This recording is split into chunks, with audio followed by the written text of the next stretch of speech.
So I'll present some of the results from the completed project REDUP. It was completed in 2014 already, but there's still some things are happening still as an outcome from this, and also the preliminary results from the ongoing project DISCO.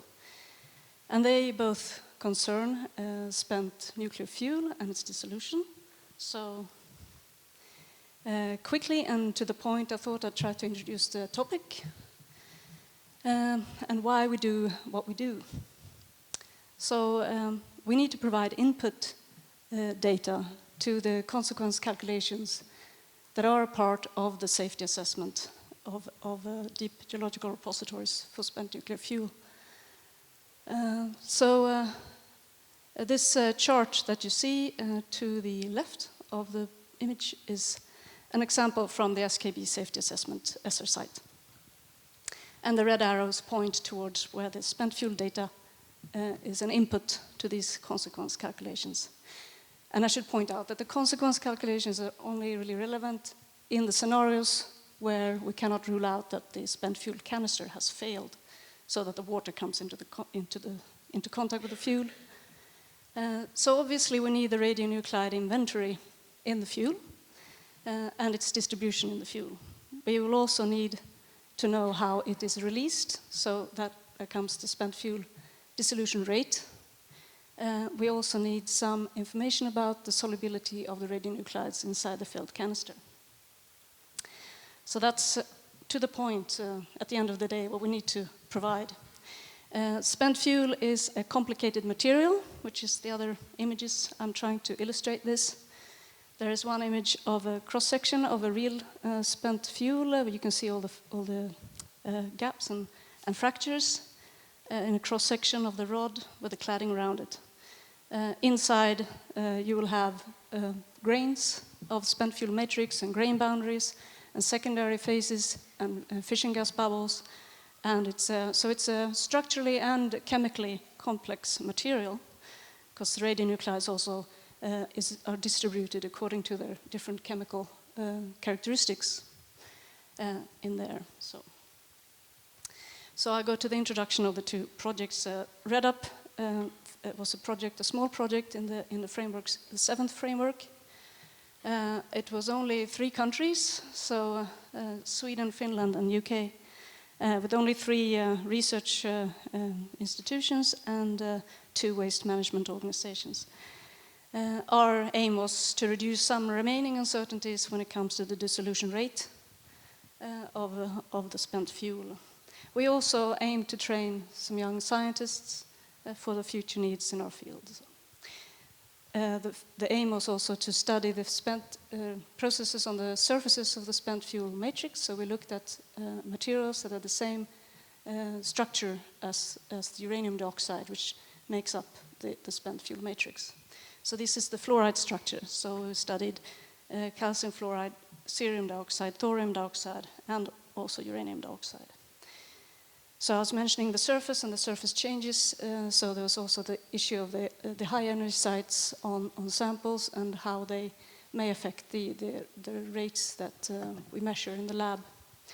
Another aspect of REDUP was to look at effects of using natural, real groundwater in our dissolution experiments, as opposed to the synthetic or simpler aqueous fluids that are usually used. Our approach was to use experiments and some modeling, and in this project it was ab initio modeling. The DISCO project is ongoing, we're midterm, so it's a Horizon 2020. It's a much bigger project with 16 beneficiaries. I will show you all the partners' logos at my acknowledgement side, but you can see the countries that are involved on the map, I hope. Our aim is to improve the understanding of spent fuel matrix dissolution in repository conditions.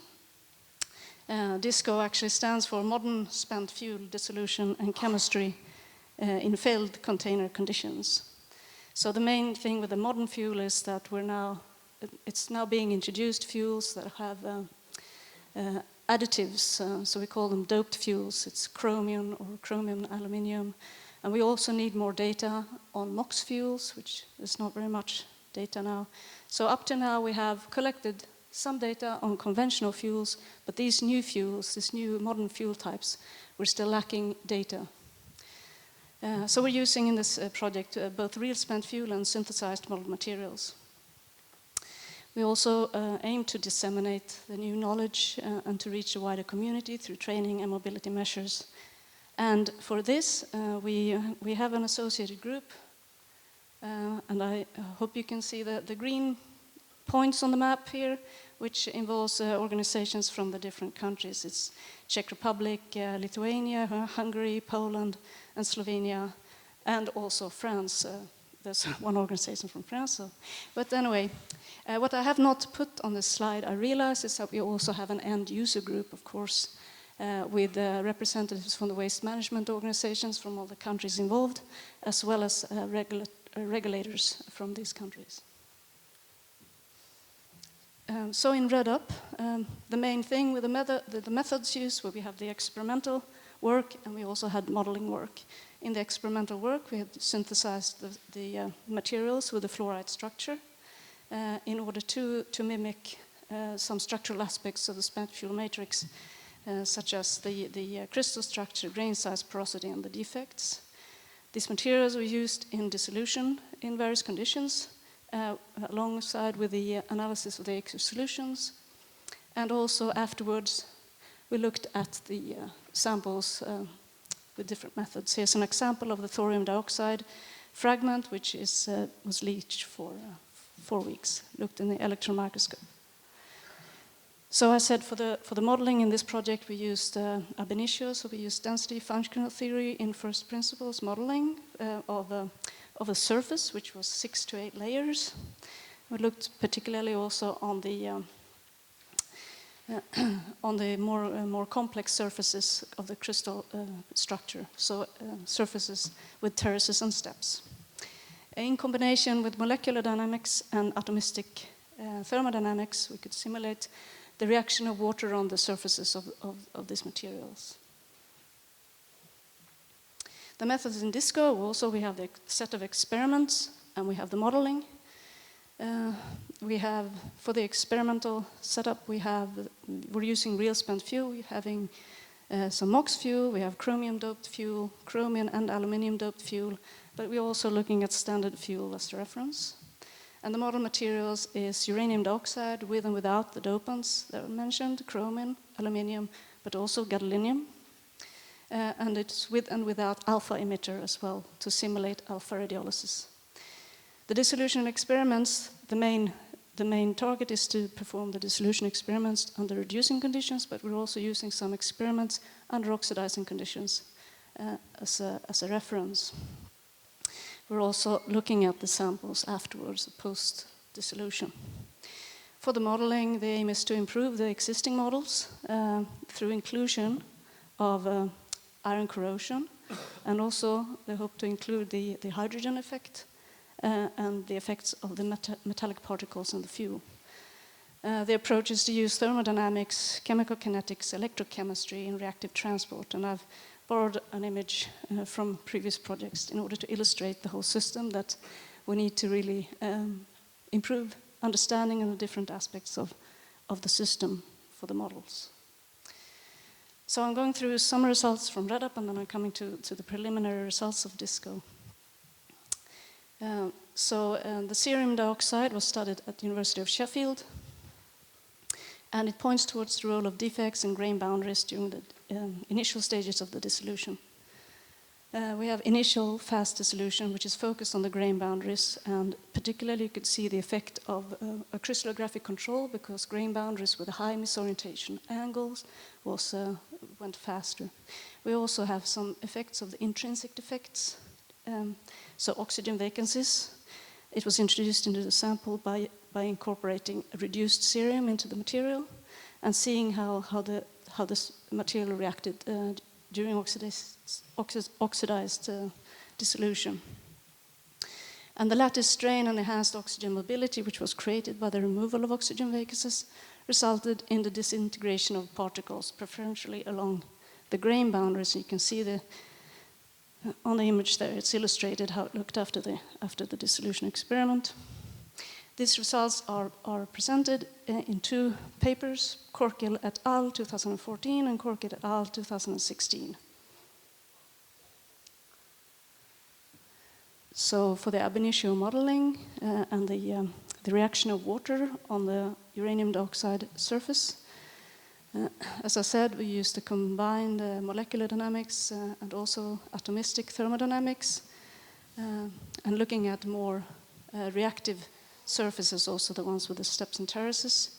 It was observed that in all relevant environmental conditions, a hydroxylated surface will be formed. That is, it was a dissociative adsorption. It was the most stable configuration, as is illustrated up to the right corner on the crystal face of 221 on the surface of uranium dioxide.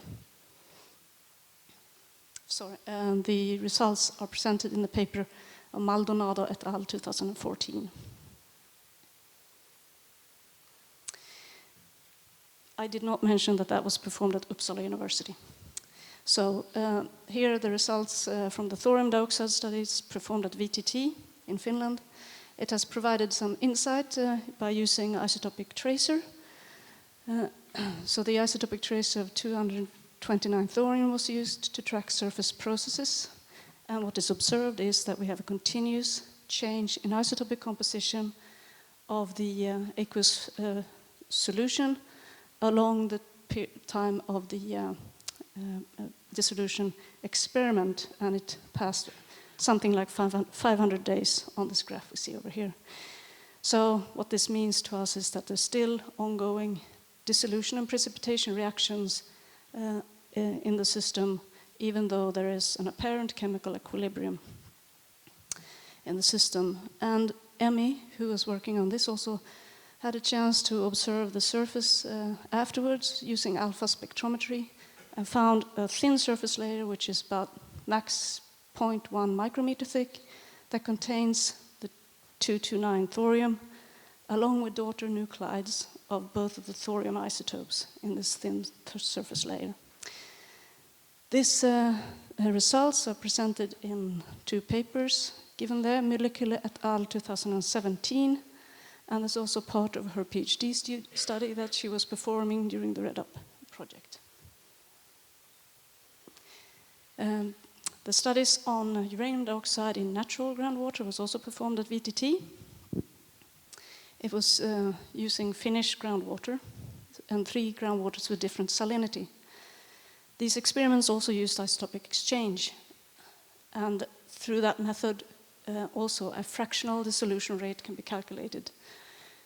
Even though the system as well appears to be at apparent chemical equilibrium, we still have the dissolution precipitation in the system, and the fractional dissolution rate can be calculated. So this was done, and it was the general trend to be seen is that in the fresh waters, which has the lowest salinity, but the highest carbonate and silica content, the calculated fractional dissolution rates were higher. There is one exception to this, but there's a question mark regarding the history of those samples, so I'll leave that out of this discussion for now. Also, afterwards, it was looked at the samples and was found some precipitates with both uranium and silicon on the sample. This was presented already by Ollila et al. 2013, but also as in the final REDUP report from 2014. Oops. There. So that was the REDUP results that is available now, but wasn't available when we had our last EURADWASTE conference. Now I go to what we have done in DISCO so far, so preliminary results. We are working in the work package 2, which is sample synthesis and characterization. And the examples given here is this, how to prepare the spent nuclear fuel for the dissolution experiments and characterization. The spent fuel studies are done in the hot cells facilities that are part of our project. So, samples for dissolution are prepared either as segments of fuel rods, as you can see there, or as fragments with the cladding removed. The model materials, they need to be synthesized, most of them. Some of them are already available, but otherwise it's synthesized uranium dioxide with gadolinium, chromium, and aluminium, and also uranium thorium oxide. So so far we have the sample have been synthesized and characterized, and here is an example that you may have seen on the poster, which is brought here by EURADWASTE. So it's the chromium-doped uranium dioxide that's been prepared at EURADWASTE that you see there. The work package 3 concerns the dissolution experiments of the spent fuel. And we do have some first leaching data, but bear in mind that it's still preliminary, and we're aiming for next year to have data delivered to the modelers to work with. This example given here is from Studsvik, who are working with the ADOPT fuel, which contains chromium and aluminium. So we have data that goes up to leaching of about 200 days, and it appears that things are becoming stable. There are some question marks, but what I should point out is that they're also performing experiments on standard conventional fuel, and they look essentially the same. So anyway, we will follow this and see how it develops, and then make some further conclusions, hopefully. They perform the examples of the experiments are performed in autoclaves as fragments seen there. Some first preliminary results are also available from work package 4, which is dealing with the dissolution of the model materials. So what I'm giving here is an example from EURADWASTE and an example from CIEMAT.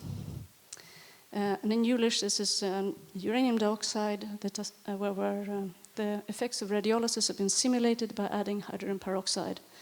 And in this particular example, they added 3 consecutive times to the same experiment, and some interesting observation is seen regarding the reactivity of the solid sample of this during this procedure.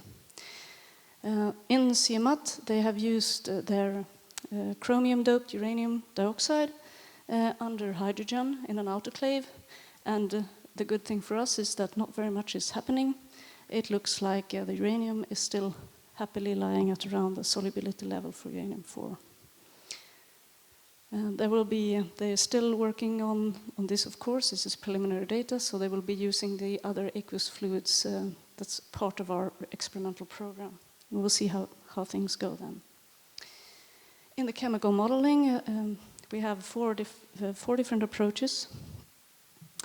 We do have some initial models available, but they're also being developed further.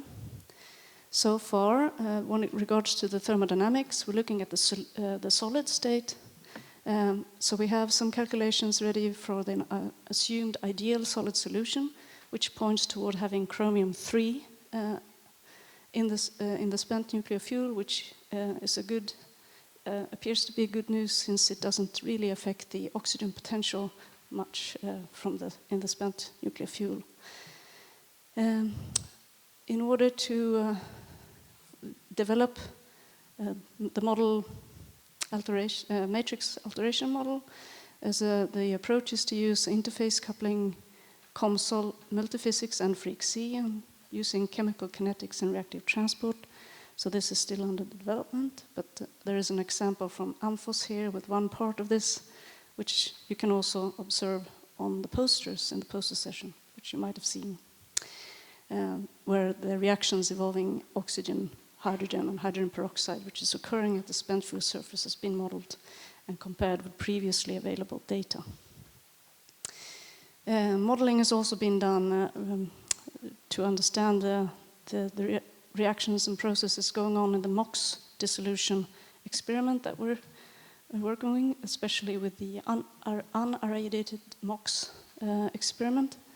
The model uses the CHESS high-tech model, and is looking at the kinetics of reactions at the pellet surface. And this it involves the iron-containing Karlovo-Oxfordian water. At NNL, they're developing an electrochemical model, mixed potential model, in order to be able to understand better what's happening in the storage pond where they have failed fuel in leaking canisters. the ongoing and planned work, I put up an experimental matrix just to give you an impression of the range of experiments that are being performed. So you have a range of materials that are investigated with the various different aqueous solutions and conditions. And most of them have started, but there are also some that we're still waiting for. In the model, for the modeling work, there are some developments to be done. For example, to go to the non-ideal solid solution for chromium-doped uranium dioxide, and also include a higher level of complexity. That is also true for the other modeling approaches. We should include the heterogeneity and porosity of spent fuel matrix, including changes in porosity due to secondary phase precipitations. In the MOX model, it needs to be, they're planning to adjust it to a schematic disposal cell configuration. And for the mixed potential model, there are several uncertainties that need to be addressed further to develop the model.